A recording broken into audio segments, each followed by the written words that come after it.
Γεια σας και καλώς ήρθατε σε άλλο ένα βίντεο στο κανάλι του Pharmacy 128. Είμαι η Ζέτα και σήμερα μαζί θα δούμε τα top 5 συμπληρώματα διατροφής με μαγνήσιο, ένα μέταλλο το οποίο βοηθάει στη σωστή ψυχολογική λειτουργία, τη σωστή λειτουργία του νευρικού συστήματος, αλλά και τη ρύθμιση των ηλεκτρολιτών.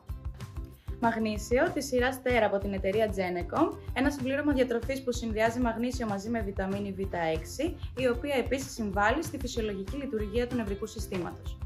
Μαγνήσιο της Doppelhedge μαζί με βιταμίνες B και φωλικό σε μορφή κοκκίων για άμεση απορρόφηση. Μαγνήσιο της Maxi Heal μαζί με βιταμίνη D, ένας συνδυασμός που βοηθάει στην καλύτερη απορρόφησή τους. 5 διαφορετικές μορφές μαγνησίου συγκεντρωμένες σε μία κάψουλα από την PowerHealth, μεγιστοποιώντας έτσι την απορρόφησή της. Magnevit Sport της Leriva, ακόμα και για τις πιο απαιτητικές ανάγκες των αθλητών, βελτιώνοντας την αθλητική απόδοση και προλαμβάνοντας τις κράβες. Ευχαριστούμε που παρακολουθήσατε αυτό το βίντεο.